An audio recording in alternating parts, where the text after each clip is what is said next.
ایک بدلگام دشمن کا انجام۔ اس جنگ کے بعد یزیدی لشکر سے ایک شخص نکلا جس کا نام عبداللہ بن حوزہ بتایا گیا ہے۔ وہ فرزند رسول کے سامنے آ کر کھڑا ہوا اور بلند آواز سے کئی مرتبہ حضرت کو پکارا۔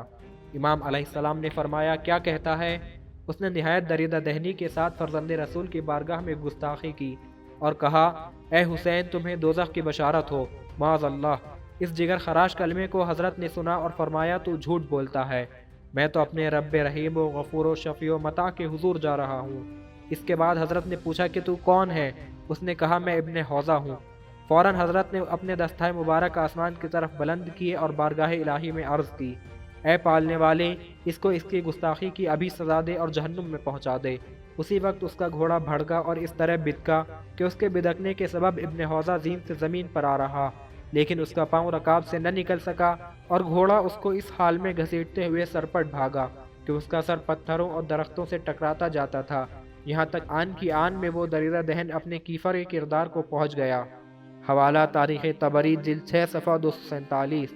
مسروق بن وائل حضرمی، جو ابن سعد کی فوج کا ایک سردار تھا، اس نے اس خواہش کا اظہار کیا تھا کہ کاش اسے حسین علیہ السلام کے سر کو جدا کرنے کا موقع ملے اور وہ اسے ابن زیاد کے پاس لے جائے تاکہ بیش بہا انعام اور بڑا منصب پائے۔ جب اس نے ابن حوزہ کا یہ عبرتناک انجام اپنی آنکھوں سے دیکھا تو اس پر اتنا خوف طاری ہوا کہ وہ یہ کہتا ہوا کوفے کو لوٹ گیا، میں ان سے نہ لڑوں گا، میں نے اپنی آنکھوں سے ان کے دشمن کا انجام دیکھ لیا۔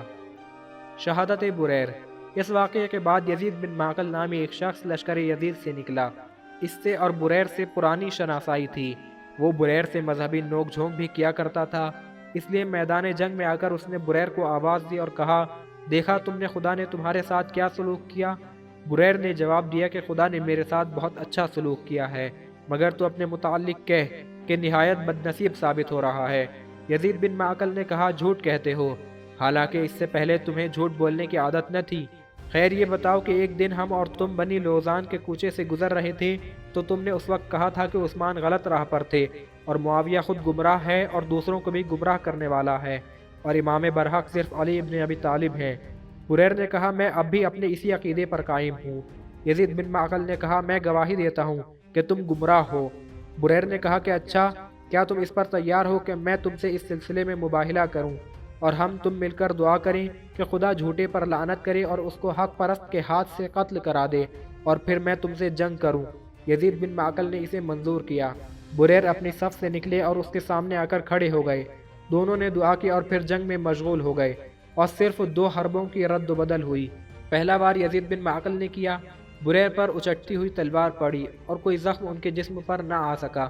فوراً بریر نے ایک ایسی تلوار ماری جو خود کو کاٹتی ہوئی اس کے مغز سر میں اتر آئی اور وہ گھوڑے سے اس عالم میں گر کر ہلاک ہوا کہ بریر اسے باہر کھینچ رہے تھے۔ اسی عالم میں رضی بن منقدع عبدی نے ان پر حملہ کر دیا۔ وہ بریر سے لپٹ گیا اور کشتی لڑنے لگا۔ بریر اس کو گرا کر اس کے سینے پر سوار ہو گئے اور قریب تھا کہ اس کا سر تن سے جدا کر دیں۔ وہ بزدل چیخا کہ کہاں ہے جنگجو پہلوان اور کہاں ہے میرے مددگار بہادر؟ دفعتاً پیچھے سے کعب بن عمر ازدی نے بریر پر حملہ کیا، حالانکہ اس کے ساتھیوں نے اس سے کہا کہ یہ بریر قاریوں کے سردار ہیں جو مسجد میں لوگوں کو حفظ قرآن کرایا کرتے تھے، مگر اس بدبخت نے اس کا کچھ خیال نہ کیا اور ان کی پشت پر نیزہ مارا جو سینے کی طرف سے نکل آیا۔ اس کے بعد اس نے پے در پہ تلواریں مار کر سید القرا بریر کو شہید کر دیا۔ حوالہ تاریخ طبری جلد 6 صفحہ 247۔ شہادت وہب۔ صاحب مقتل لہوف تحریر کرتے ہیں کہ بریر کے بعد وہب بن حباب کلبی میدان میں آئے اور انہوں نے بڑی بہادری اور شجاعت دکھائی اور خوب ہی جہاد کیا۔ ان کے ساتھ ان کی ماں اور بیوی بھی تھیں۔ جب میدان سے لوٹ کر اپنی ماں کے پاس آئے اور کہا، اے مادر گرامی، آپ مجھ سے راضی ہوئی؟ تو انہوں نے کہا، میں تو تم سے اس وقت تک راضی نہ ہوں گی جب تک کہ تم حسین کے روبرو قتل نہ ہو جاؤ گے۔ مگر زوجہ نے کہا، برائے خدا مجھے اپنی موت سے سوگوار و غمگسار نہ بنائیں۔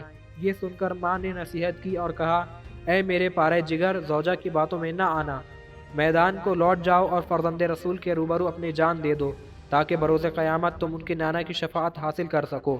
یہ سن کر وہاب میدان کو لوٹ گئے اور برابر اس وقت تک جنگ کرتے رہے جب تک ان کے دونوں ہاتھ سالم رہے اور 19 سوار 12 پیادوں کو تہہ تیغ کیا۔